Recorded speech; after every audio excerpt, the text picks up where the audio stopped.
गुनगुनाइए ले ले ले ले ले ले ले ले ले ले ले ले ले ले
धन्यवाद, बहुत बहुत धन्यवाद,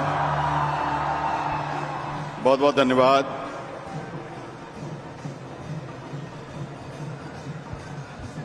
धरा को सहेजने, मिट्टी को बचाने के सदगुरु के वैश्विक अभियान के भोपाल आगमन पर हम माननीय मुख्यमंत्री श्री शिवराज सिंह चौहान जी, श्रद्धेय सदगुरु और आप सभी का भोपाल के इस ऐतिहासिक मोतीलाल नेहरू स्टेडियम में स्वागत कर रहे हैं। एक छोटी सी जानकारी, आपने मोबाइल फोन रेडियो को अगर आप 96 मेगाहर्ट्ज पर ट्यून कर लेंगे तो आज के कार्यक्रम का, खास तौर से सदगुरु का जो उद्बोधन होगा उसका हिंदी ट्रांसलेशन आप सुन पाएंगे।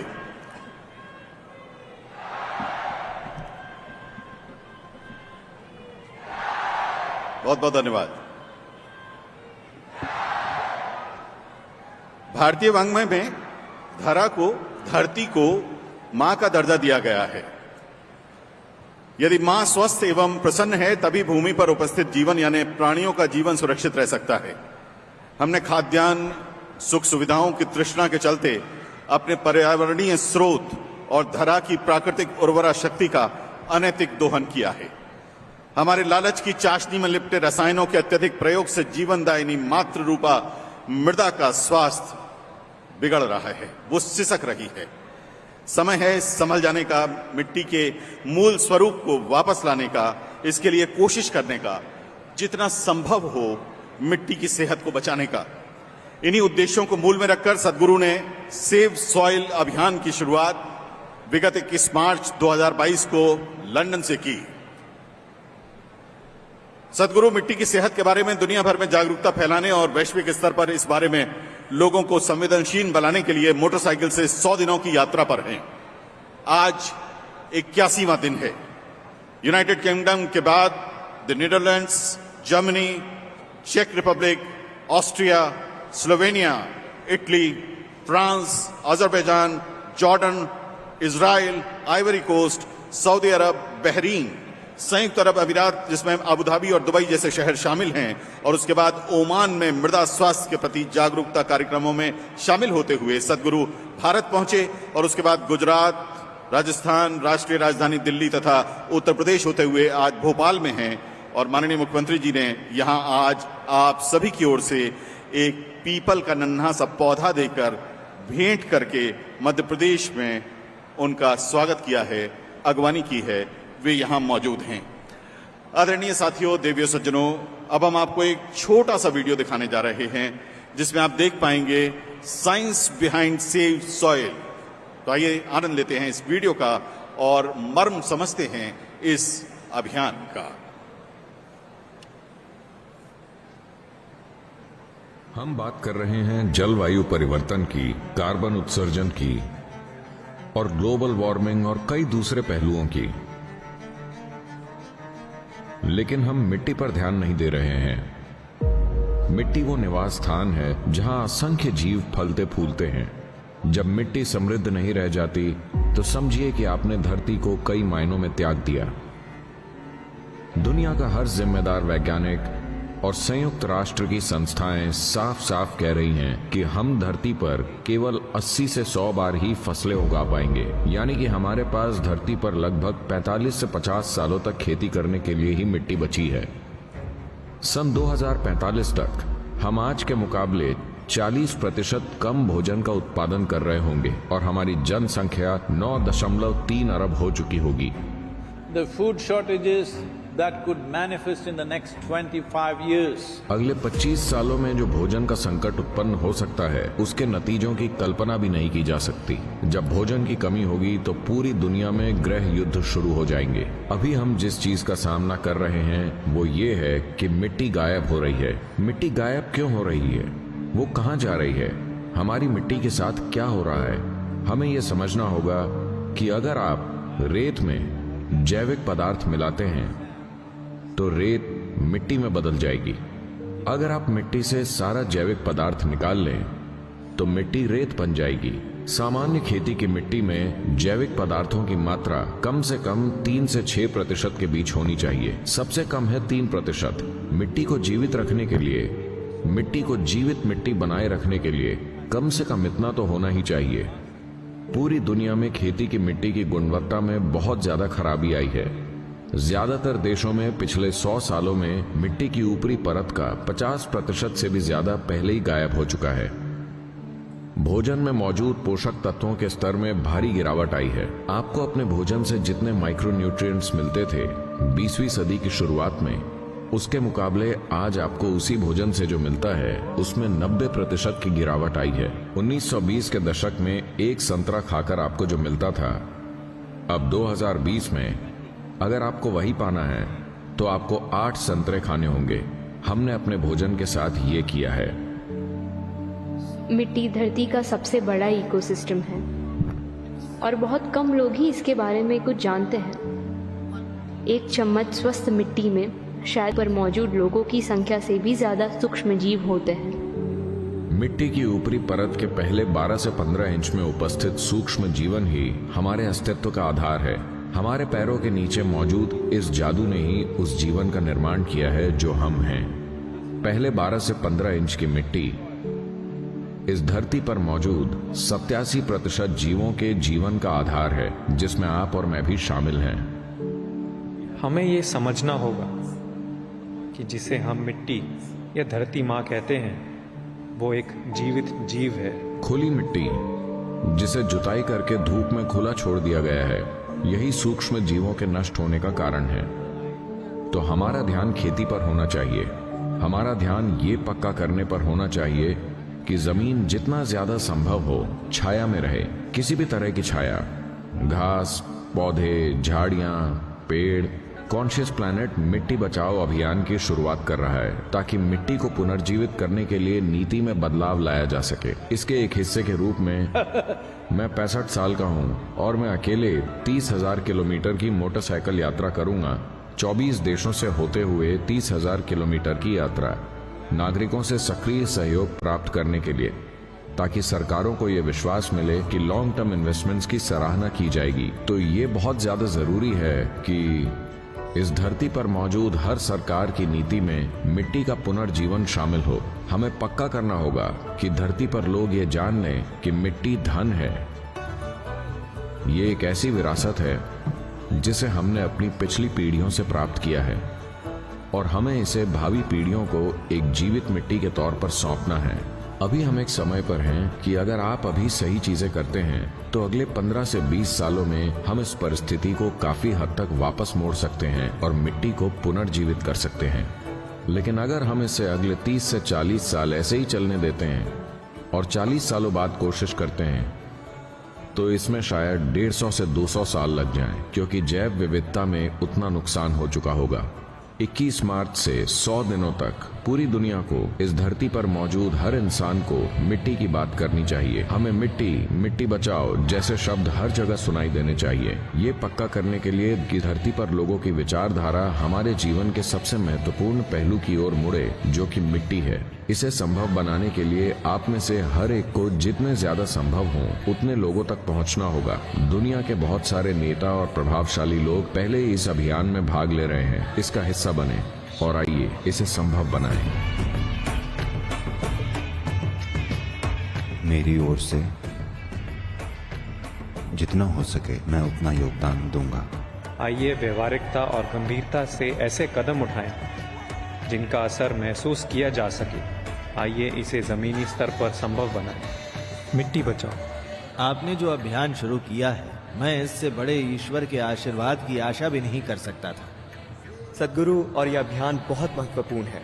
हम मिट्टी बचाने जा रहे हैं, अपना योगदान दें। और मिट्टी को बचाना है। हमारी धरती का भविष्य इस पर निर्भर करता है। सद्गुरु, मिट्टी बचाओ मेरे दोस्त। मिट्टी बचाओ, आइए इसे संभव बनाएं। एंटीगुआ और बारबुडा मिट्टी बचाओ अभियान का हिस्सा हैं। आप जो कर रहे हैं उसमें हम आपके साथ हैं, इसलिए MOU पर साइन करके हमें खुशी हो रही है। इस अभियान का बुनियादी विचार, विज्ञान और फिलॉसफी जबरदस्त है। मिट्टी बचाओ, आइए इसे संभव बनाएं। मिट्टी को बचाएं। हमें पता है कि हमें क्या करना चाहिए, तो आइए इसे संभव बनाएं। आइए इसे संभव बनाएं। आइए इसे संभव बनाएं। आइए इसे संभव बनाएं। आइए इसे संभव बनाएं। आइए इसे संभव बनाएं। आइए इसे संभव बनाएं। आइए इसे संभव बनाएं। आइए इसे संभव बनाएं। आइए इसे संभव बनाएं। आइए इसे संभव बनाएं। और अब आगे बढ़ते हैं। सद्गुरु जी के मार्गदर्शन में प्रोजेक्ट संस्कृति भी संचालित है, जिसके अंतर्गत भारतीय शास्त्रीय कला जैसे नृत्य, संगीत एवं कलरीपट्टू, जो कि एक मार्शल आर्ट का फॉर्म है, साथ ही नृत्य का भी फॉर्म है। और ये अनोखी जटिल कलाएं हजारों वर्ष पूर्व आध्यात्मिक प्रक्रिया से उत्पन्न है और हमें ब्रह्मांड और प्रकृति से जोड़ती हैं। आइए देखते हैं प्रोजेक्ट संस्कृति के कलाकारों की प्रस्तुति, जिसका हम सभी को उत्सुकता से इंतजार था। कार्यक्रम की शुरुआत करने के लिए हमारे बीच होंगी श्रीमती राधे जग्गी जी, जो कि शास्त्रीय भरतनाट्यम नृत्यांगना है। तालियों से स्वागत करेंगे हमारे बीच राधे जग्गी जी का और प्रोजेक्ट संस्कृति टीम का Bhopal you can do better. तालियों से स्वागत करिए राधे जग्गी जी का। ट्रेनिंग मिलती है कलाओं के ये अद्भुत रूप पूरी गहराई में भीतरी विकास और रूपांतरण की संभावनाओं के रूप में भेंट किए जाते हैं। प्रोजेक्ट संस्कृति कोई नया विचार नहीं है। हम लगभग 25 वर्षों से इसकी तैयारी कर रहे थे। तो ये केवल कलाओं को बचाने की कोशिश नहीं है, बल्कि हम चाहते हैं कि ये कलाएं सीखकर लोग अपने भीतर एक ऊंचे स्तर पर जीवन जिएं।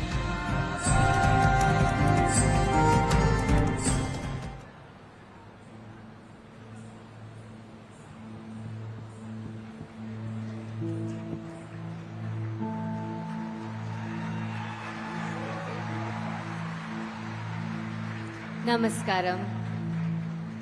One with a heart of fire, draped in the rivers and oceans, with hair of open sky and her body the ground that we walk upon, Mother Earth, our source and sustenance. Time is ticking away as we exploit this strong yet gentle source of life to build our lives, our comforts, our luxuries. We have ignored her plea. Time is ticking away. It's time to reinvigorate and celebrate this mother who has birthed us, fed us, and one who will embrace us into her bosom in our death.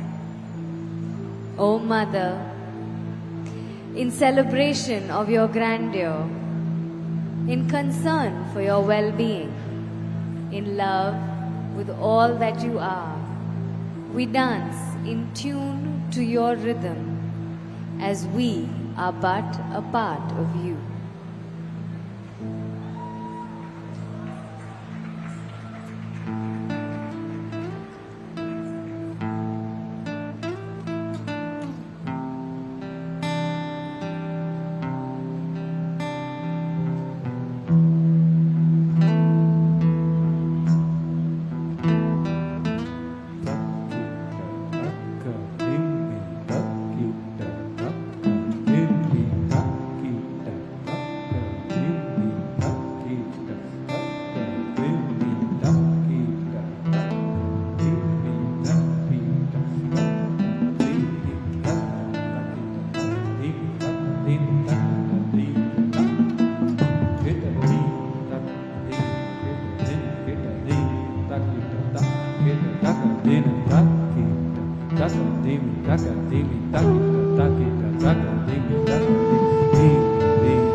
takita dena kita dingada dena takita dinga taka dimi taka dim takita dimi taka dimi dim takita dena taka dena takita dinga taka dena dinga den takita taka dimi taka dimi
Beneath my feet, your soil.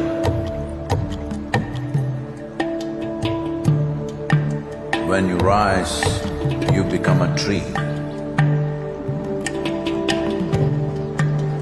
Again, you fall as a leaf. Who are you?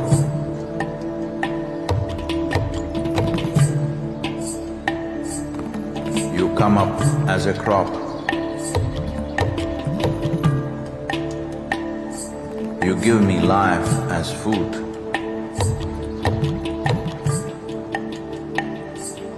Whether I am alive or dead, you are the only refuge. Who are you? You come as water. You come as milk. You come as honey. Who are you? If I eat, it is soil. If I breathe, it is soil. If I die, it is soil. Oh, my mother, who are you?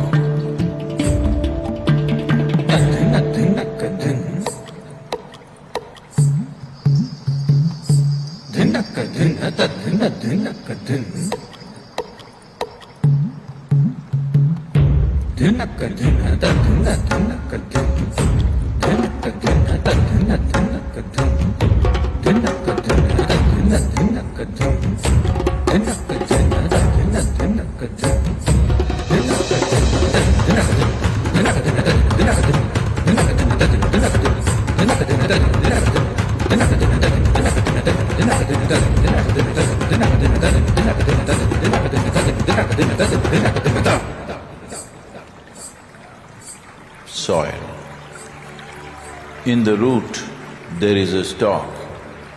In the stalk, there is branch. In the branch, leaves, bud, flower and fruit, all rooted in soil. That is not our making. The soil, the very soul of all life, shall neither perish nor is created, but in a constant turnaround. A tree and a termite hill, the rough hide of an elephant and the fine silk of the spider, the beasts that you kill and the people that you love, all a recycle of soil, soil and soil. The magic of soil is it turns death into life.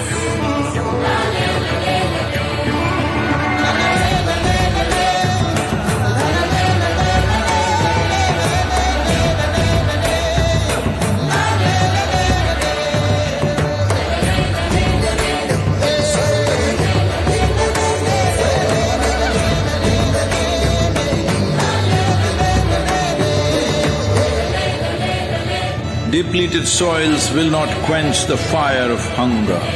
Unquenched hunger can burn the very world. This is a generational responsibility. Save soil.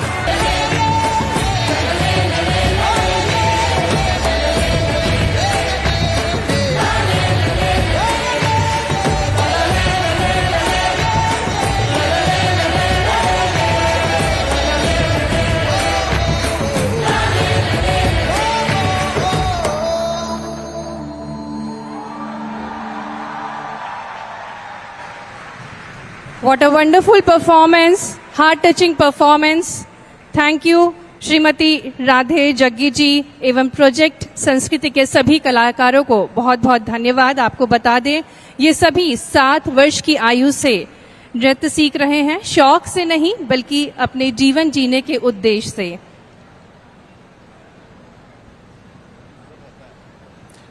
आदरणीय दिव्य सज्जनों, आदरणीय सदगुरु भोपाल में हैं, मध्य प्रदेश में। माननीय मुख्यमंत्री जी उनके साथ इस कार्यक्रम स्थल में मौजूद हैं। अगर सदगुरु के जीवन पर बहुत बारीकी से आप नजर डालें, पिछले 4 दशकों में सदगुरु के जीवन में पिछले 4 दशकों में प्रकृति के साथ मिलकर उसकी दिशा में कैसे जीवन जिया जाता है, इस दर्शन से उन्होंने लोगों को अपने साथ एक यात्रा में जोड़ा है। आज अपनी मिट्टी को बचाने के अभियान में पूरी दुनिया में लोगों को मोबिलाइज करने के सेव सॉइल मूवमेंट में सदगुरु 3.5 अरब लोग यानी आधी दुनिया की आबादी के साथ अपने भावों को जोड़ते हुए इंटरेक्शन के बाद भोपाल पहुंचे हैं। हम सदगुरु के स्वागत के लिए मंच को सजा रहे हैं। माननीय मुख्यमंत्री जी स्वयं उनको लेकर इस मंच पर पधारेंगे। ये मूवमेंट इसलिए बहुत बड़ा मूवमेंट है क्योंकि मध्य प्रदेश में खासतौर से माननीय मुख्यमंत्री जी ने आज नहीं, आज से 15 साल पहले से इस बात को महसूस करते हुए पूरी संवेदनशीलता के साथ मध्य प्रदेश में पर्यावरण के संरक्षण की शुरुआत की थी। इन संदर्भों में सदगुरु के साथ मनीषी स्वरूप में आज माननीय मुख्यमंत्री जी भी मध्य प्रदेश की अपनी बात, अपनी भावनाएं इस मंच पर व्यक्त करेंगे। हम बहुत आदर के साथ आप सभी की ओर से, भोपाल की ओर से, मध्य प्रदेश की ओर से आदरणीय सदगुरु को आमंत्रित कर रहे हैं। माननीय मुख्यमंत्री जी से विनम्र आग्रह है कि आप सदगुरु को लेकर मंच पर पधारें।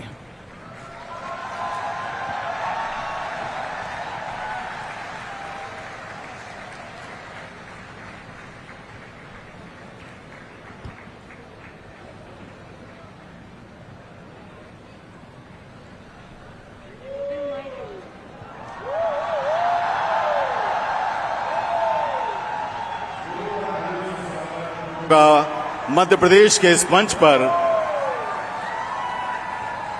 आप सभी की ओर से माननीय मुख्यमंत्री जी से हम आग्रह करेंगे कि वे मध्य प्रदेश की ओर से आदरणीय सदगुरु का एक बहुत सुंदर स्टॉल, श्रीफल, बुके के साथ स्वागत करें। उसके बाद भोपाल की प्रतीक रानी कमलापति की मूर्ति उन्हें भेंट करें और कार्यक्रम की शुरुआत करें। आइए जोरदार तालियों से इस अभिनंदन में हम भी अपना सहयोग दें। श्रीफल भेंट कर रहे हैं माननीय मुख्यमंत्री जी। अब एक आत्मीयता के भावों से भरा हुआ गुलदस्ता और भोपाल की प्रतीक स्वरूप रानी कमलापति की मूर्ति सदगुरु को भेंट करेंगे माननीय मुख्यमंत्री जी। जोरदार तालियों से आइए इस अभिनंदन में हम और आप शामिल हों।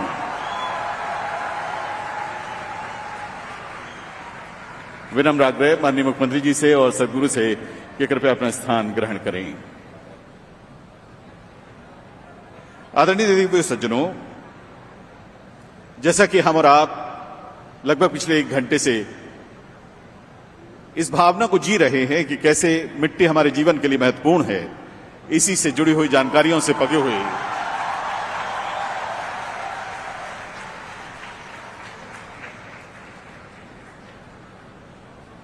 हमने एक छोटी सी फिल्म बनाई है, जर्नी ग्लिम्पसेस वीडियो। आइए उसका आनंद लेते हैं। सदगुरु की यात्रा विगत 21 मार्च से शुरू हुई है। लंदन से पूरा Europe, middle east, central Asia की कंट्रीज होते हुए सदगुरु यहां पहुंचे हैं। उनकी यात्रा के कुछ आत्मीयता से भरे पल इस फिल्म में आइए आनंद उठाते हैं। I love what you say, that we're all part of the solution and we all have a role to play.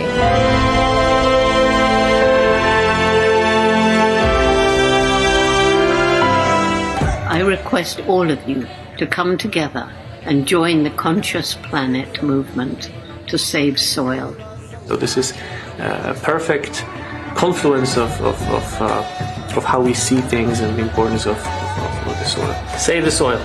Our soil needs nourishment. Save soil. Let us make it. The Save Soil movements. Save soil. Let's make it happen.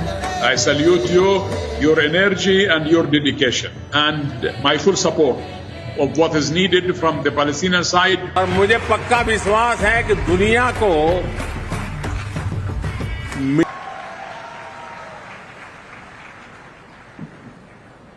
आदरणीय मित्रों, दिव्य सज्जनों, मध्य प्रदेश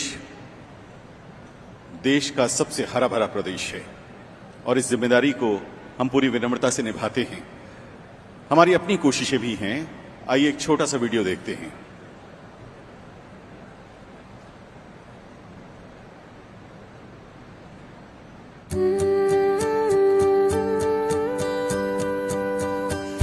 गिली गिली सी मिट्टी, पत्ती, टहनी शाखें और जोर से चमके सूरज की चमकान। भीनी भीनी सी खुशबू और महकी मस्त फिजाएं, नेचर से ही फ्यूचर की है पहचान। उम्मीद का घड़ा जन जन से है जुड़ा, है वादा स्वच्छ इंडिया बनाएंगे। वृक्षों का सिलसिला यूं आगे बढ़ चला, अब रोज हम पौधा लगाएंगे। तो जागो जागो जागो मध्य प्रदेश, हरा भरा जीवन जगाने का है उद्देश्य। तो जागो जागो जागो मध्य प्रदेश, भारत का गौरव बनेगा मेरा मध्य प्रदेश।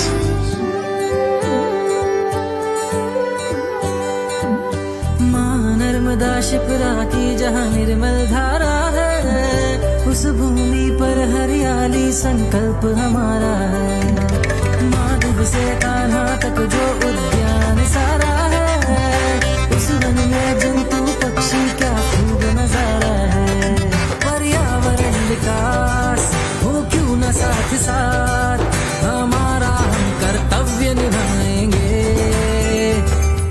प्रकृति सी मिठास सतयुग का हो प्रयास, इस धरती को हम स्वर्ग बनाएंगे। तो जागो जागो जागो मध्य प्रदेश, हरा भरा जीवन जगाने का है उद्देश्य। तो जागो जागो जागो मध्य प्रदेश, भारत का गौरव बनेगा मेरा मध्य प्रदेश।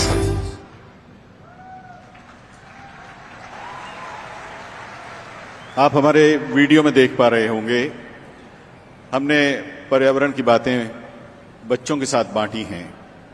हमने उन्हें बताया है कि कैसे पौधों के पीछे तितलियां आती हैं, तितलियों के साथ खुशियां आती हैं।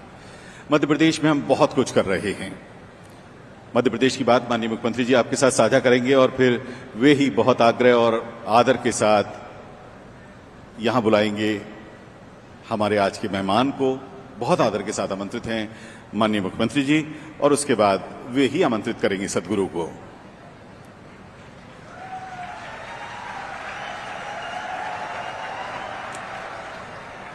भारत माता की, भारत माता की। आत्मनो मोक्षार्थ जगत हिताय च, आत्मा का मोक्ष और जगत का हित जिनके जीवन का लक्ष्य है, जिनके चेहरे पे तेज है, जिनकी वाणी में ओज है और सरस्वती जिनकी जिह्वा पर विराजती है, और जिनके बारे में अभी अभी हमने सुना, हमारे प्रधानमंत्री जी ने कहा कि भारत की मिट्टी की ताकत जिनने पूरे दुनिया को दिखा दी है, ऐसे परम श्रद्धेय जग्गी वासुदेव जी, एक बार दोनों हाथ ऊपर उठा के तालियां बजा के स्वागत कीजिए, वंदन कीजिए, अभिनंदन कीजिए।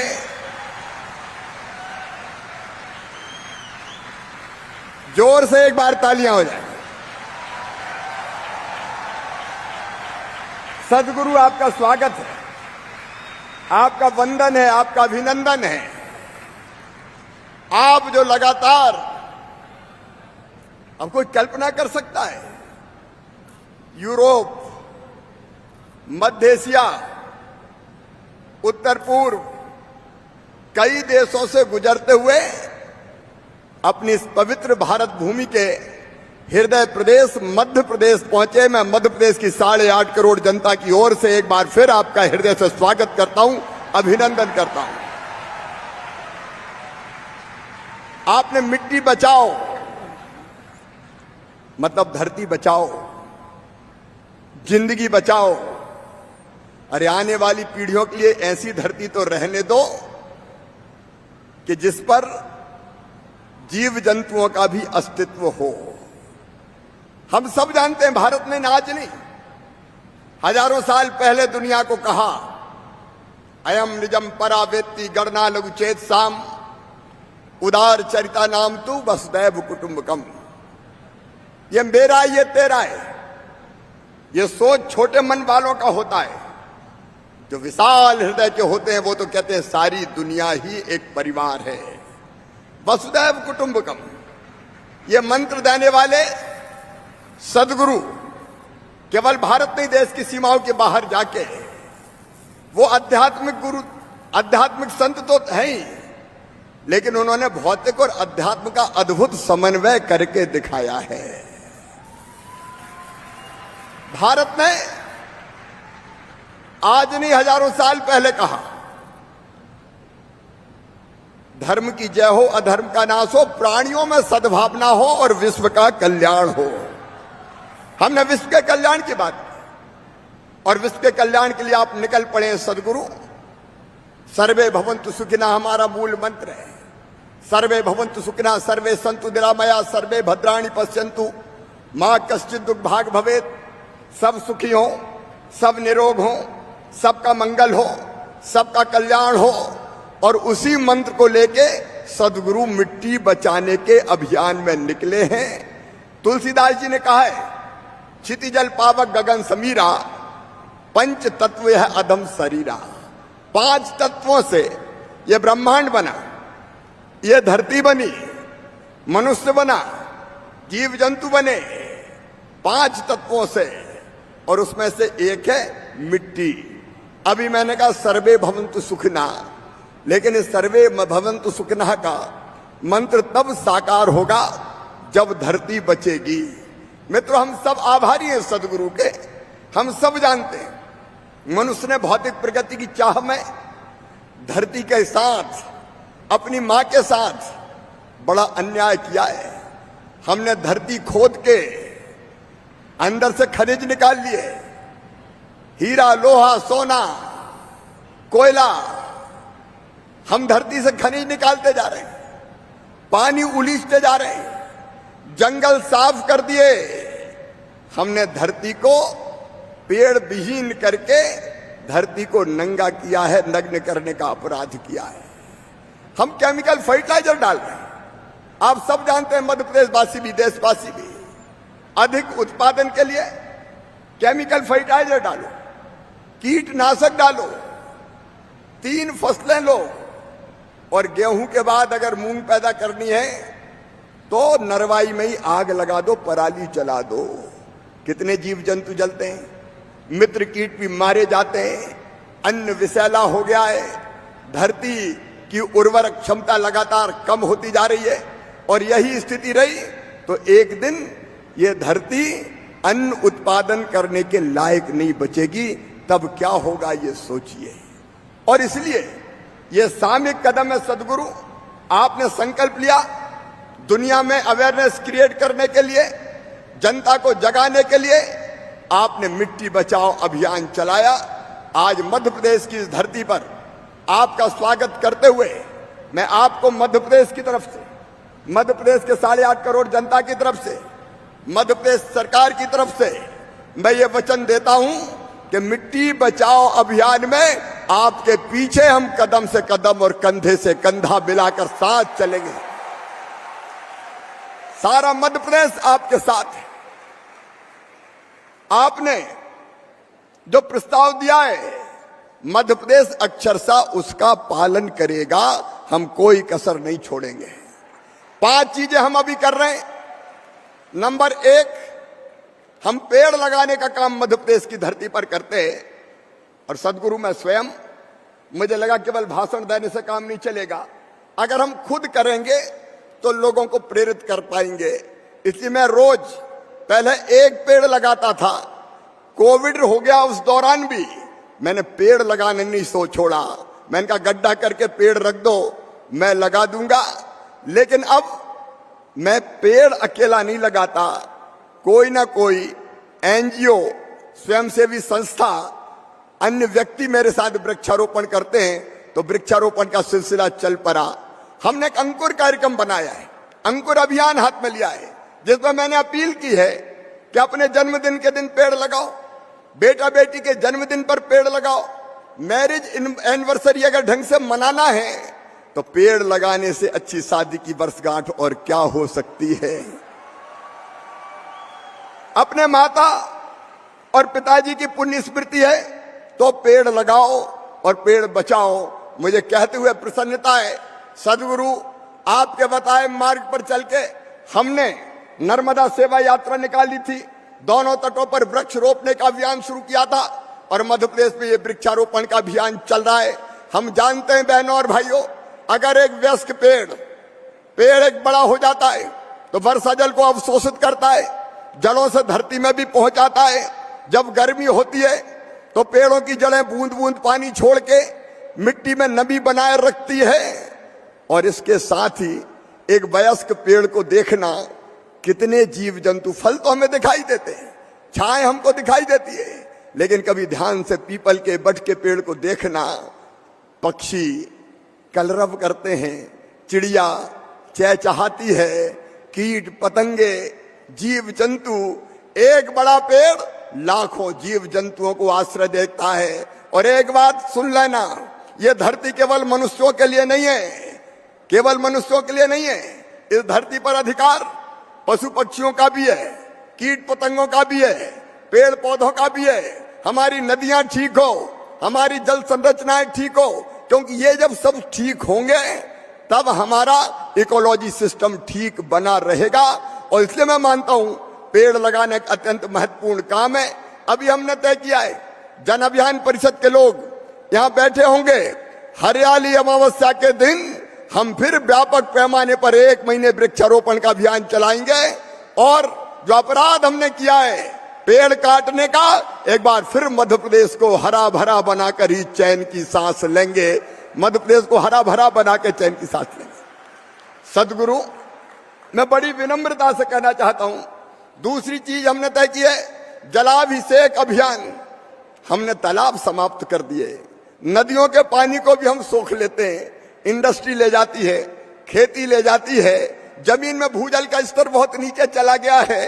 ये पाप भी हमने किया है। और इसलिए मध्य प्रदेश में चेक डैम, स्टॉप डैम, बोरी बंधन, पर्कुलेशन टैंक, पुराने तालाबों का जीर्णोद्धार, नए तालाब, हमारे प्रधानमंत्री जी ने आह्वान किया अमृत सरोवर, मध्य प्रदेश 5000 अमृत सरोवर बना रहा है।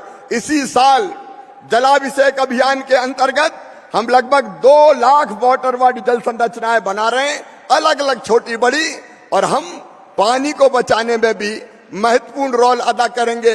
पेड़ की जड़ें जहां मिट्टी के कटाव को रोकती है, अगर पेड़ होते हैं नदियों के किनारे तो मिट्टी बह के जा नहीं पाती, मिट्टी बांध लेती है। लेकिन हमने तो नदियों के किनारों तक को भी जोत दिया, इसलिए मिट्टी का कटाव भी होता है। ये दोनों काम, पेड़ लगाना ये मिट्टी के कटाव को रोकेगा, जलाभिषेक ये पानी में को नीचे ले जाके भूजल का स्तर भी बढ़ाएगा, और अलग अलग वाटर बॉडीज हमारी मिट्टी को बहने से रोकने का भी काम करेंगे।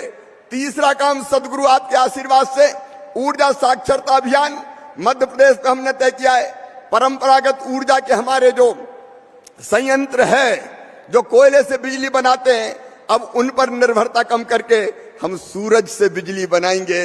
सूरज से ज्यादा ऊर्जा और कहां हो सकती है। हम सोलर पे जा रहे हैं, हम विंड पे जा रहे हैं, ताकि पर्यावरण को भी हम बचाने का काम कर सकें। और चौथा काम जैविक खेती और प्राकृतिक खेती। आज मुझे आपको बताते हुए भी प्रसन्नता है कि मध्य प्रदेश में 7.5 लाख हेक्टेयर जमीन में हम जैविक खेती कर रहे हैं, मतलब केमिकल फर्टिलाइजर का उपयोग नहीं करते, ऑर्गेनिक फार्मिंग करने का काम मध्य प्रदेश में हो रहा है। इसको और आगे बढ़ाना है हमको, लेकिन इससे भी आगे बढ़ के नेचुरल फार्मिंग, हमने प्राकृतिक खेती प्रधानमंत्री जी के आह्वान पर प्रारंभ की है। मैं स्वयं और मध्य प्रदेश के लगभग 2 लाख किसान, हम कोई केमिकल फर्टिलाइजर का उपयोग जमीन के एक हिस्से में नहीं करेंगे। गाय का गोबर, गोमूत्र, गुड़, उससे जीवामृत बनेगा, घन जीवामृत बनेगा।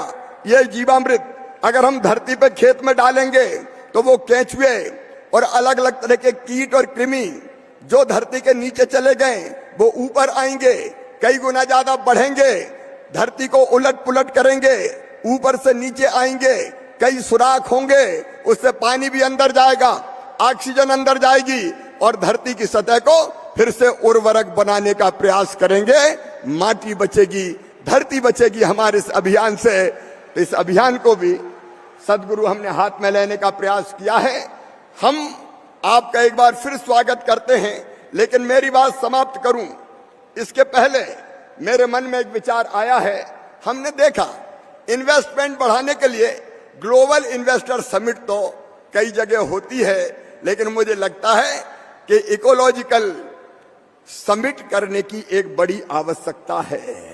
पर्यावरण समिट होनी चाहिए और इसलिए मध्य प्रदेश में हमने तय किया है कि देश के विशेषज्ञ इस क्षेत्र में काम करने वाली संस्थाएं, आप जैसे सदगुरु हमारे मार्गदर्शक हमारा मार्गदर्शन करें।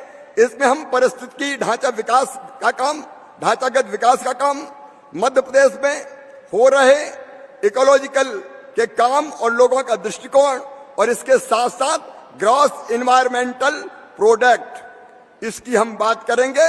और इसमें विशेषज्ञ और आम व्यक्ति हवा, मिट्टी, पानी और जंगल बचाने में जो जुड़े हैं उनकी भागीदारी इसमें होगी और इसलिए इस अभियान को भी हम प्रारंभ करेंगे। अब ये जो हमारे सारे साथी यहाँ बैठे हैं और पूरे मध्य प्रदेश में आपको सुन रहे हैं, पूरे देश और दुनिया में आपको सुन रहे हैं, आपने अद्भुत पुरुषार्थ का प्रदर्शन करके ये सिद्ध कर दिया है कि आप सारी दुनिया को सही ले जाने में सक्षम महापुरुष हैं। आप सही अर्थों में सदगुरु हैं। मैं एक बार फिर आपका यहाँ मध्य प्रदेश की धरती पर हृदय से स्वागत करता हूं, अभिनंदन करता हूं। गुरुर् ब्रह्मा गुरुर् विष्णु गुरुर्देवो महेश्वरा, गुरुर् साक्षात परब्रह्मम तस्मै श्री गुरुवे नमः। आपको प्रणाम करते हुए मैं आह्वान करता हूं कि आप आइए, हम सबको मार्ग दिखाइए, दुनिया का मार्गदर्शन कीजिए, मिट्टी बचाइए और केवल आप नहीं, हम सब मिलके मिट्टी बचाएंगे। बोलिए बचाएंगे, सब मिलके बचाएंगे, पेड़ लगाएंगे, पानी बचाएंगे, सदगुरु ने जो राह बताई है उस पर चलेंगे। तो सदगुरु यहां आए उसके पहले संकल्प लीजिए कि मिट्टी बचाने के अभियान में हम केवल यहाँ आपको सुनने नहीं आए, सुन के हम गुनेंगे और आप जो रास्ता बताएंगे उस रास्ते पर चलेंगे। संकल्प के लिए आप तैयार हैं? जोर से बताएं, तैयार हैं? तो संकल्प लेने के लिए दोनों हाथ ऊपर उठा के, दोनों मुट्ठी बांध के, भारत माता की जय बोल के हम सदगुरु के बताए मार्ग पर चलने का संकल्प लेंगे, मिट्टी बचाने का संकल्प लेंगे। बोलिए भारत माता की, भारत माता की, सदगुरु की, सदगुरु की। और ये नर्मदा का प्रदेश है, सदगुरु आपके साथ नर्मदा सेवा यात्रा की है, इसलिए हर हर नर्मदे। और इसके साथ ही मैं सदगुरु प्रार्थना करता हूं, आप पधारिए और हमें मार्ग बताइए, रास्ता दिखाइए। बहुत बहुत धन्यवाद, प्रणाम, नमस्कार। अब हम सदगुरु को सुनेंगे।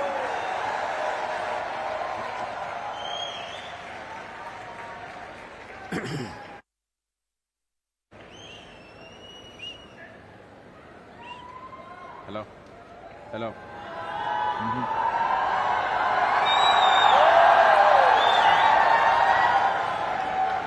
हेलो, हाँ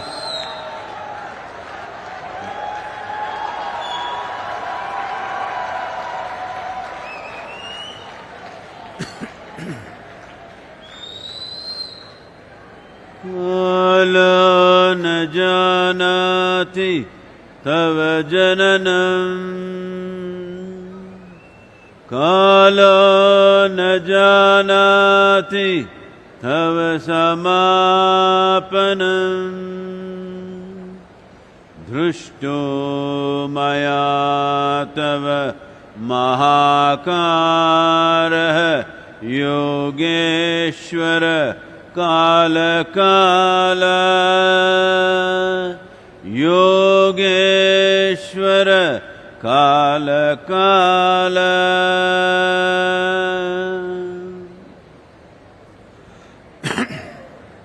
Namaskaram, namaskaram to everyone.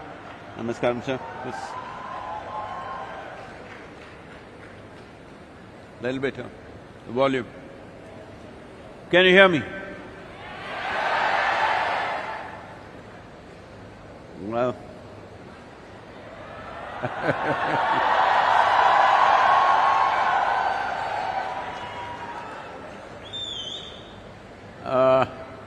This is probably the 79th day. I've lost track of days, somewhere around that, around 80 days maybe.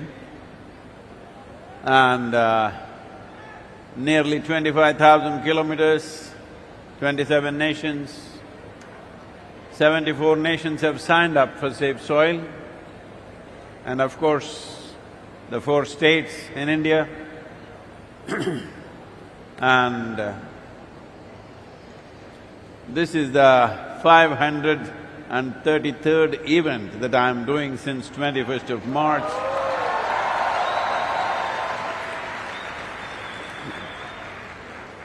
And still in one piece. Thanks to all of you. And over 2.5 billion people have spoken about soil since 21st of March. Why? Why a movement like this has become necessary? The human condition is like this. There was a potato farmer. I'm telling you a story, okay? But if you have to listen to a story, if you must deserve a story, you must respond properly. When I say once upon a time, you must say, ha ha. Once upon a time, there was a potato farmer. One day he wanted to eat mangoes, and then he went in search of a mango tree, and he found a mango tree. But out of sheer habit, looking for mangoes, he started digging the ground, because he's a potato farmer. And when he did not find any mangoes, he became very furious and started digging crazy. Then slowly the tree came down on him. This is the story of modern day humanity. This is what we are doing. In search of human happiness, in search of human well-being, we are digging up the whole planet, thinking we'll find happiness somewhere. Well, last 40 years, I've been trying to teach all of you inner engineering, trying to tell you human experience essentially comes from within you. Joy and misery comes from within you. Pain and pleasure happens from within you. Agony and ecstasy happens from within you. Anything that ever happened to you happened from within you. Human experience is manufactured within you. When human experience is manufactured within you, looking for happiness, being in pursuit of happiness is a silly pursuit. But unfortunately, the world has gotten into this habit, like the potato farmer. If I want to be happy, I must do this, this and that, I must have that, that and that endlessly. No, to be happy means you're pleasant in your mind. Let me talk about pleasantness. If your body becomes pleasant, we call this health. You want it? See, every time I ask you a question, I'm going to bless you. You say yes, no or silence. Accordingly, I'll bless you. Pleasantness of the body is called health. You want it? That's good. If it becomes very pleasant, this is called pleasure.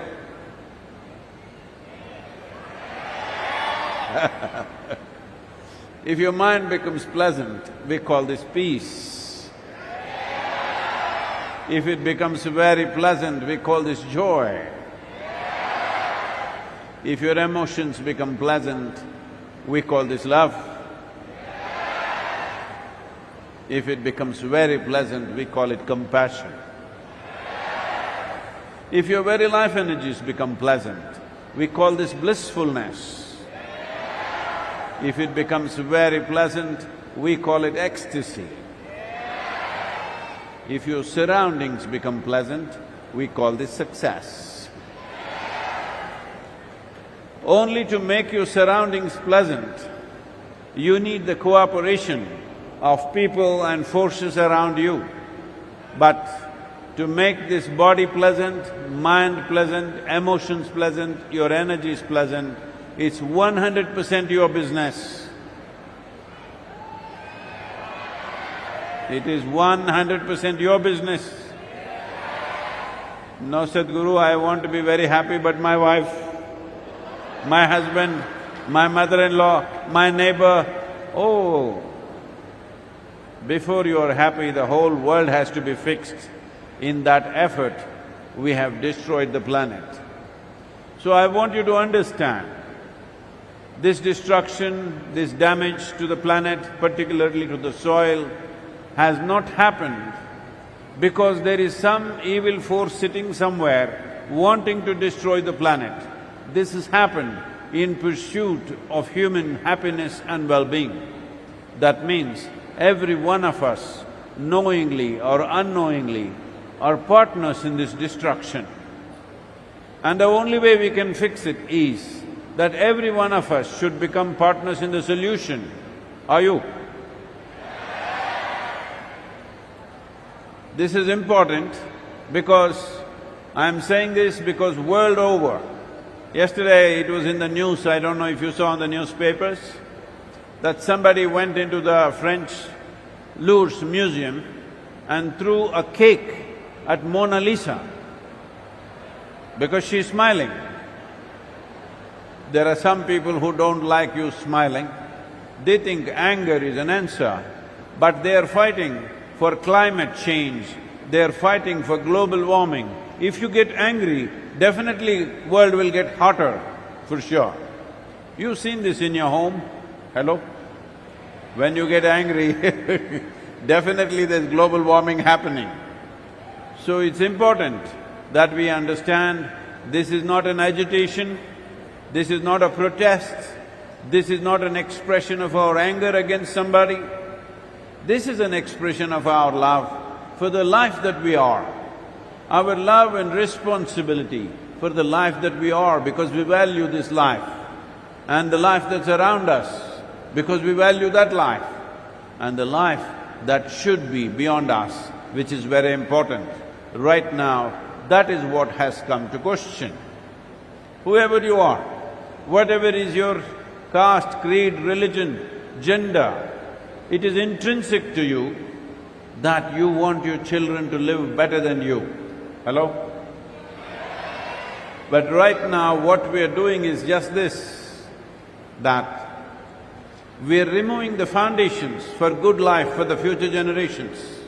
If there is no nutritious food, clean water and pure air to breathe, do you really think there are fundamentals necessary for good life available for future generations? So that's exactly what we're doing. One important thing that I would like to bring to Honorable Chief Minister's notice is, and very important is, we must separate the issue of soil from other ecological concerns, not because they are not of significance, they are also of significance, but they will run into various economic issues. If we talk about carbon emissions, fossil fuels, you will run into collision course with oil industry, coal industry, automobile industry and many other industries. If you talk about fertilizers, pesticides, you will run into those industries. None of these industries were built overnight. They were built over many decades, some of them over century. So you can't close them down tomorrow morning either. And above all, we must understand that this whole process of using chemical fertilizers and pesticides happened in the world in different ways. In India it happened because during 1940s and 30s, we had terrible famines. 1942 famine in India took 3.2 million people in 4 months' time. A famine means it is the most terrible way for a human being to die. It's not like a war, somebody will shoot you and you're dead. This will take 3 to 4 months to die very slowly. It is the most painful and horrendous way for a human being to die. So we had seen famines. Almost every 2-3 years there were famines in the country. So in the 50s, we took this step of heavily using chemical fertilizers and various other kinds of chemicals to cross that famine situation. It was a bridge. We got onto the bridge and it worked. We must understand this. When the fertilizer usage happened in India, in many places the yield went up by 300%, 3 times over. So people thought this is magic powder and they started throwing it everywhere more and more, and it is the nature of the chemical that slowly year on year it'll demand more and more. As we did this, slowly all plant life went out of the farms. And because there was more and more work, machines came. Because machines came, animals went out of the farm. Once plant life and animal life goes out of the farm, there is no organic content. This is something all of you should understand. There are only 2 sources of organic content, not just on this planet, in the known universe. There are only 2 sources of organic content, plant life and animal life. There is simply no other way. If we do not bring back plant life and animal life back on the farm, land or soil will die in the next 25 to 40 years' time. This is not just India's problem, this is a global problem. Not a single nation, not even a single nation in the world has the minimum 3% organic content that is necessary to call soil as soil. The UN has set up the standards that to call soil as soil, there should be a minimum of 3% organic content. Not even a single nation in the world has that average. The highest average available in the world right now is in Northern Europe. It is 1.48%. Southern Europe is 1.1%. United States is 1.25%. India is 0.68%. Africa is 0.3%. This is death. If you have not seen the news, in the last few days it's been in the news. Unfortunately, it doesn't get the kind of attention that some other parts of the world get, but already 2 nations in Africa are going into famine condition right now, simply because there's a war somewhere else. 2 nations are going into severe hunger. It is expected that in the next 6 months, 350,000 children will die. 3.5 lakh children will die in these 2 countries because there is no food to eat. Because when famines happen, the first to die is always children and the older people. Others will die slowly. So this is beginning to happen. This year it is expected about 6 nations will go into famine conditions. After so much development, after so much infrastructure, after so much technology, after so much knowledge everywhere, once again if we drive towards famines, this is unpardonable. As a generation of people, we cannot afford this and we should never again go towards famine, because famine means most terrible things happen. Across the world, such things have happened, very cruel things. When famines have happened in many nations, parents have chopped off the limbs of their own children and eaten it to survive. because they don't want to kill the children, they cut their hands off and eat it up. After doing such a thing, even if you survive, can you live a normal life? Is it something that any human being should experience in their lives, that they had to eat the limbs of their own children? But once famine situations come, that's where it goes. Right now it may look like a little bit of fear-mongering, what I'm talking, but I want you to understand, on an average, 27,000 species of organisms are disappearing per year. 27,000 species, you heard it right, not organisms. 27,000 species are going extinct per year. That means the bioactivity is just sliding like that. In another somewhere between 25 to 40 years, according to every calculation, it looks like somewhere between 25 to 40 years, this slide will become a tumble. When it becomes a tumble, we will not be able to do anything. It'll be beyond our hands. Maybe it could wipe out a quarter of the population, or some people fear it could be 60% of the world's population could die once bioactivity in the soil starts tumbling down. We need to understand, when it comes to soil, when it comes to soil ecology, our national borders and boundaries mean nothing. These are human problems. We think we can cut the planet like a cake and take our own piece. For political and administrative purposes, we can divide the world. But these divisions are not absolute, because when it comes to soil, when it comes to biodiversity, when it comes to life, life is happening one global phenomena. If we don't respect that, we will pay a huge price for this, which is very close. Every responsible scientist is clearly pointing out that in the next 25 to 30 years, there will be severe food shortages in the world. By 2045, it's expected our population will be 9.3 billion people and we will be producing 40% less food. Right now it doesn't look like that. India can even export wheat. That's how it looks. But when the biodiversity begins to tumble, things will change so rapidly, we won't be able to fix it. It's time now, as a generation of people, this is a great challenge that we face. At the same time, it's a great privilege that we as a generation have this capability. We are in that cusp of time that if we act now decisively with the necessary policies, we could be that generation which turned back from the brink of a disaster, or we could be that generation which slept through and went into the disaster. This is that type of a disaster. If the world walks into it, not many of us will come out of it. That is the kind of disaster it is.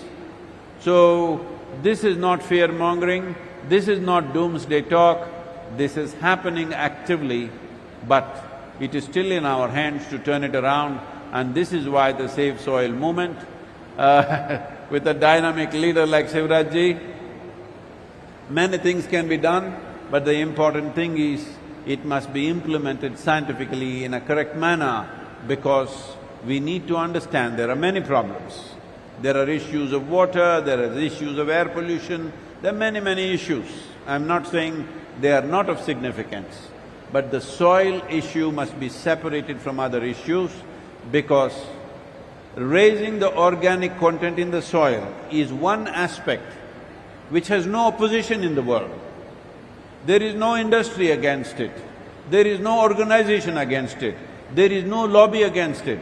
Oil industry is not against it, automobile industry is not against it, coal industry is not against it, fertilizer industry, pesticide, herbicide industry is not against it. Nobody is against it. So it's very important that we separate the soil issue, because this is not an issue of discomfort, this is an issue of existential significance. How many of us, or the next generation, how many of them will see 2050? How many of them will see 2060? This will be determined by what we do right now with soil. And this is not rocket science, nor does it need enormous financial outlays, it just needs a determined effort doing the right things. reviving the soil. Where is the problem? Well, whenever we say anything concerned with environment or ecology, there are a whole lot of activists out on the street. Like I said just now, this one girl who is a climate activist goes and throws a cake at Mona Lisa. You heard of Mona Lisa? A smiling woman. I don't know why they're against her, but unfortunately they are busy throwing something or the other at someone or the other all the time. We need to understand this is a generational responsibility. This is not you versus me. This is not nation versus nation. This is not race versus race. This is not religion versus religion. This is one thing that is a unifying factor. We have found so many ways to divide humanity. Nationality, race, religion, caste, creed, gender, hundreds of ways as to how we are different. But when there are so many differences and humanity is so empowered with technology that we could cause so much damage to ourselves and each other, when this